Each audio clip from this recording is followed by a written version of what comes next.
Life का magic, एक नई शुरुआत। क्या आपने कभी सोचा है कि एक छोटी सी जान कैसे बनती है? ये नेचर का एक बहुत बड़ा मैजिक है, एक ऐसा सीक्रेट जो बहुत सालों से इंसानों को सोचने पर मजबूर करता आया है। आज हम इसी जर्नी पर जाएंगे, जहां एक नई लाइफ शुरू होती है, बढ़ती है और आखिरकार इस दुनिया में अपना पहला कदम रखती है। ये एक ऐसी कहानी है जो साइंस और फीलिंग्स दोनों को जोड़ती है, एक ऐसी कहानी जो हमें लाइफ के लिए थैंकफुल बनाती है। हम बात कर रहे हैं प्रेगनेंसी की, उस प्रोसेस की जिससे एक नई लाइफ अपनी मां के पेट में आकार लेती है। ये 9 महीनों का सफर अद्भुत चेंजेस और डेवलपमेंट से भरा होता है। ये एक ऐसी जर्नी है जो हमें लाइफ की शुरुआत, उसकी कॉम्प्लेक्सिटी और उसकी ब्यूटी से रूबरू कराती है। आइए इस इनक्रेडिबल जर्नी को डिटेल्स में समझते हैं। 2 से 1 का सफर, युग्मज का निर्माण। लाइफ के इस जर्नी की शुरुआत होती है 2 सेल्स के मिलने से, स्पर्म और ईजी। स्पर्म पुरुष रिप्रोडक्टिव सेल होती है, जबकि एग महिला रिप्रोडक्टिव सेल होती है। जब ये दोनों सेल्स मिलते हैं तो एक नया सेल बनता है जिसे जाइगोट कहते हैं।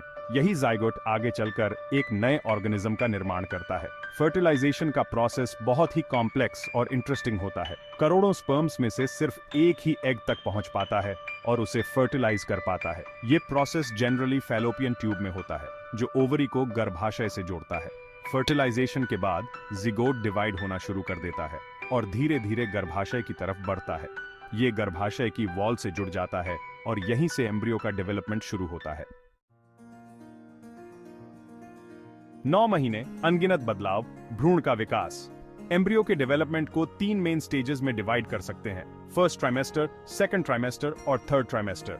फर्स्ट ट्राइमेस्टर में जिगोट बहुत ज्यादा तेजी से डिवाइड होता है और सेल्स का एक ग्रुप बनाता है। ये ग्रुप धीरे धीरे एम्ब्रियो का शेप लेता है। इस दौरान हार्ट, ब्रेन, स्पाइनल कॉर्ड और दूसरे इंपॉर्टेंट ऑर्गन्स डेवलप होने लगते हैं। सेकंड ट्राइमेस्टर में एम्ब्रियो का डेवलपमेंट और तेज हो जाता है।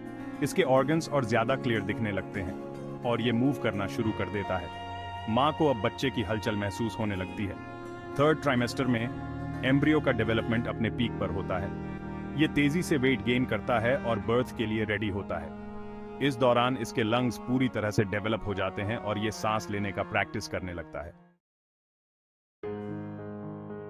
सेक्शन 4, मां का आंचल, प्लेसेंटा और गर्भनाल का महत्व। एम्ब्रियो के डेवलपमेंट में प्लेसेंटा और अम्बिलिकल कॉर्ड का बहुत इंपॉर्टेंट रोल होता है।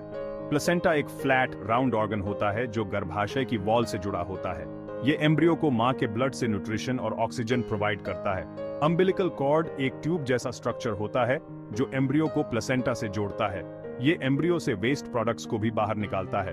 प्लेसेंटा और अम्बिलिकल कॉर्ड मां और बच्चे के बीच एक इनविजिबल बॉन्ड का काम करते हैं। ये बॉन्ड सिर्फ फिजिकल नहीं बल्कि इमोशनल भी होता है। मां के शरीर से होकर उसके प्यार और देखभाल से सराबोर एम्ब्रियो लाइफ के लिए तैयार होता है। सेक्शन 5, नई जिंदगी का आगमन, प्रसव और जन्म।